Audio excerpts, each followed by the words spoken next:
Salut les codeurs et bienvenue dans cette vidéo qui s'annonce particulièrement intéressante au vu du titre de la vidéo et de la miniature, je l'avoue, un petit peu aguicheuse. Aujourd'hui, on va se poser la question de pourquoi les développeurs codent avec le cul. Alors qu'est-ce que j'entends par coder avec le cul? C'est ce qu'on entend souvent, le fait de coder avec des moves, coder avec ses pieds, coder avec le cul ou toute autre partie du corps du développeur. Je laisse place à votre imagination. Donc pourquoi les développeurs font de la merde quand ils codent et pourquoi il y a autant de bugs dans toutes les applications qu'on utilise de nos jours? Alors pourquoi ce sujet et comment je suis tombé dessus? Simplement en jouant au jeu Cyberpunk 2077 qui est tristement célèbre pour son nombre de bugs qui est totalement incroyable. On pourrait même le renommer Cyberbug 2077 sans aucune exagération. Mais bon, perso, moi je trouve que c'est un petit peu son charme, puisqu'il y a beaucoup de bugs certes, mais à chaque fois on se marre bien. Mais bon, c'est pas le sujet de cette vidéo, et avant de continuer, attention à bien vous abonner, activer la cloche et mettre le pouce bleu, sinon cette vidéo risque de planter. Bon allez, blague à part, et pour vous mettre dans l'ambiance, je vais vous passer un court extrait d'une chanson qui a été réalisée par Voxmaker. D'ailleurs, je vous mets dans la description le lien vers leur chaîne YouTube. Et vous allez voir que cette chanson est parfaitement dans le sujet de notre vidéo puisque son titre c'est « Je code avec le cul ». Je code avec le cul, la la la la la la la. Si ça me coupe l'ordre, je m'en fous, on ne paye pas pour tester. Je code avec le cul, la la la la la la. Même si le programme marche pas, tu seras pas remboursé, tu seras pas remboursé. Bon allez, après vous avoir mis cette chanson dans la tête, passons à notre sujet, pourquoi les développeurs codent avec le cul. Vous allez voir qu'il y a plusieurs raisons, mais pour moi déjà la raison principale c'est les deadlines. Alors les deadlines c'est quoi? C'est les dates limites pour rendre les projets. Et toute entreprise a forcément une deadline pour leur produit. Et même notre tristement Cyberpunk, à un moment donné il fallait le sortir, on ne pouvait pas en permanence tout le temps refaire le code pour qu'il soit parfait. On aimerait tous que ce soit comme ça, mais malheureusement c'est pas la réalité des entreprises. On va voir pourquoi. Et en fait souvent, et même tout le temps j'ai envie de dire, les deadlines sont beaucoup trop courtes. En fait, un développeur, on va lui demander d'estimer un temps pour réaliser un programme, par exemple il va dire 3 semaines, et ses managers, donc les dirigeants de la boîte, etc., vont dire « Ah non, tu auras 1 ou 2 semaines, mais pas plus ».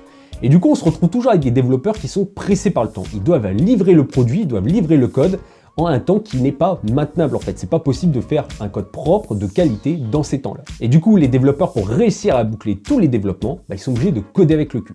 C'est-à-dire de coder rapidement, de manière sale, mais de manière rapide. On dit également qu'il faut du quick and dirty. Alors le problème de coder de manière sale, c'est que ça va forcément engendrer plein de bugs. Et d'ailleurs par rapport à cette deadline, si elle est vraiment trop courte et qu'il n'y a pas de temps pour finir les développements, on va sacrifier d'autres choses annexes autour des développements qui sont indispensables pour faire du code de qualité, comme par exemple les tests. Et souvent les tests, on les dégage. Après tout, tester, c'est douter, comme on entend souvent dans le monde du développement logiciel, et du coup les développeurs codent et envoient directement en production pour que ce soit livré au client.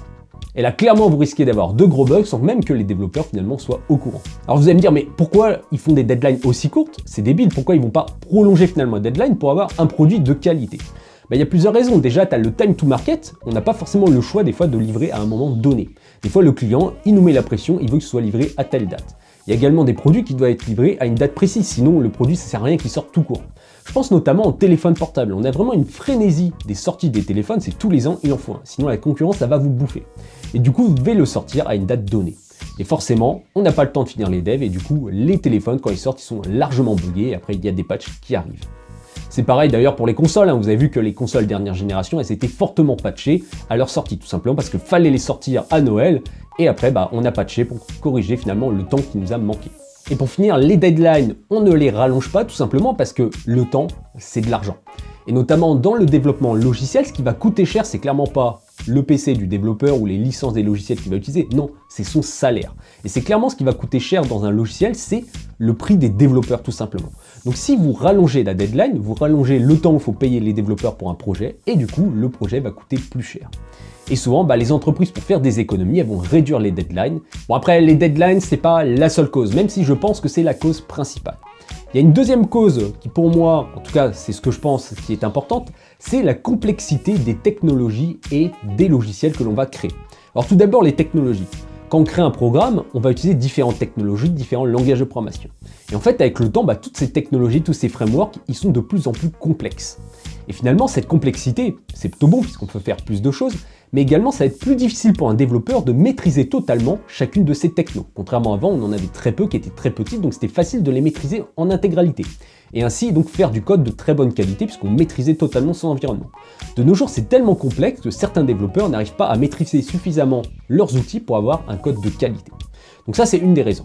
Et il y en a une autre, dont je vous ai dit, c'est la complexité des programmes qu'on va créer tout simplement. Il suffit de regarder les premières applications mobiles qui sortaient, donc au tout début du mobile, c'était des applications hyper réduites avec seulement 2 pauvres boutons qui ne faisaient pas grand chose. Maintenant, les applications sont extrêmement complexes et du coup, il y a énormément de lignes de code et donc forcément beaucoup plus de bugs. On va prendre un exemple tout con, mais ça va être assez représentatif. Imaginez, donc c'est vraiment une supposition totalement débile, mais que sur 100 lignes de code, on a un bug. Donc ça veut dire qu'on a 1% de bug dans ce qui est créé. Quand on a un programme à 100 lignes de code, ok, on n'a qu'un seul bug, ça va. Mais de nos jours maintenant, un programme même petit, c'est des dizaines, voire des centaines de milliers de lignes de code. Donc forcément, vous allez augmenter le nombre de lignes de code et donc augmenter la proportion de bugs. Mais finalement, on pourrait se poser une question. Est-ce que coder avec le cul, finalement, c'est réellement mal? Alors je sais que je vais me faire quelques ennemis dans les commentaires, mais moi je n'ai pas un avis si tranché que ça. Puisque coder avec le cul, je le dis de manière haute et fort, des fois c'est bien. Mais je vais pas simplement vous dire ça, je vais vous expliquer pourquoi. C'est vrai qu'on pourrait penser avec ce que je vous ai dit jusqu'à présent que coder avec le cul c'est mal puisqu'on va faire un code de mauvaise qualité. Mais c'est mal uniquement si ça correspond au code du produit final. En fait, c'est intéressant de coder avec le cul quand on veut faire du maquettage, quand on a envie de tester quelque chose. Et d'ailleurs, pour vous donner un exemple, dans le jeu vidéo, c'est quelque chose de courant. On va prendre des fonctionnalités, donc de gameplay, et on va essayer de les tester pour voir si c'est intéressant et si on va les ajouter réellement au jeu final. Et pour les tester, on va pas directement faire un code de qualité, sinon ça va être extrêmement long, extrêmement lourd, on va perdre du temps, de l'argent, et ça se trouve pour une fonctionnalité qui est nulle, et du coup qu'on va acheter à la poubelle, et donc tout le code source qui va avec. Donc ce qui peut être intéressant aussi, c'est de coder avec le cul, de faire un code qui soit rapide, sale, ok, mais qui permet de représenter la fonctionnalité. Ensuite on teste, et si c'est bien, l'idée c'est de recoder cette fonctionnalité qui était avec le cul, et cette fois-ci avec des jolis doigts, et le faire proprement bien sûr. Et c'est là le problème, c'est que la plupart des entreprises pensent que tu codes avec le cul, ça va vite, ok, t'as un truc qui fonctionne à peu près, et vu que ça fonctionne à peu près, les mecs ils se disent, on va pas recoder, ça fonctionne à peu près, bon il y a 2-3 petits bugs, mais on va les corriger. Et finalement, ce code va jamais être réécrit, il sera toujours pourri, il y aura toujours des bugs derrière. Donc vous voyez, coder avec le cul, ça peut être bien, mais il faut le faire avec parcimonie. Bien, j'espère que cette vidéo vous aura plu. N'hésitez pas à me dire en commentaire si vous aussi, vous codez avec le cul, et si finalement c'est quelque chose de mal ou pas. En attendant, je vous dis à bientôt pour une prochaine vidéo Codeur Pro. À plus!